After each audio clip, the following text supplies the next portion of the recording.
సృష్టి fertility centre నిర్వాహకురాలు doctor నమ్రత విచారణలో కీలక విషయాలు వెల్లడయ్యాయి. నమ్రత అక్రమాలు మరికొన్ని వెలుగులోకొచ్చాయి. ఐవీఎఫ్ కోసం తన దగ్గరకు వచ్చేవారిని సరోగసీ వైపు మళ్లించినట్టు గుర్తించారు పోలీసులు. సరోగసీ పేరుతో ఏజెంట్ల ద్వారా కొనుగోలు చేసిన పిల్లల్ని నమ్రత తన క్లయింట్లకి అంటగట్టేవారిని గుర్తించారు. సుమారు 50 మంది నుంచి ఆమె 12 కోట్ల రూపాయలు వసూలు చేసినట్టు గుర్తించారు. నమ్రతకి చెందిన 8 బ్యాంక్ అకౌంట్లలో భారీగా నగదు ఉన్నట్టు గుర్తించారు.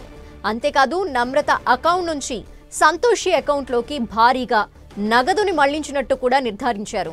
దీంతో తెలుగు రాష్ట్రాల్లో డాక్టర్ నమ్రత కూడబెట్టిన ఆస్తుల్ని గుర్తించే పనిలో పడ్డారు గోపాలపురం పోలీసులు. నమ్రత ఆస్తుల వివరాలు కోరుతూ రిజిస్ట్రేషన్ శాఖకి గోపాలపురం పోలీసులు లేఖ రాశారు. హైదరాబాద్తో పాటు విశాఖపట్నం, విజయవాడలో కమర్షియల్ ఫ్లాట్స్ ఉన్నట్టు పోలీసులు గుర్తించారు. ఈ కేసులో మరో నిందితురాలు సంతోషి 16 మంది ఏజెంట్లతో చైల్డ్ ట్రాఫికింగ్ కి పాల్పడ్డట్టు గుర్తించారు పోలీసులు. ఎల్లారెడ్డిగూడలోని సంతోషి నివాసంలో కేసు షీట్లని స్వాధీనం చేసుకున్నారు. కేసు షీట్ల ఆధారంగా మరికొంతమంది తల్లిదండ్రుల్ని విచారించనున్నారు పోలీసులు. నమ్రత తర్వాత నిందితురాలు సంతోషి, కళ్యాణి కీలకంగా ఉన్నట్టు గుర్తించారు పోలీసులు. సంతోషి 16 మంది ఏజెంట్లతో కార్యకలాపాలు జరిపినట్టు సమాచారం. ఏపీలో మరికొంతమందిని నియమించుకుని వసూళ్లకు పాల్పడ్డట్టు తెలుస్తోంది.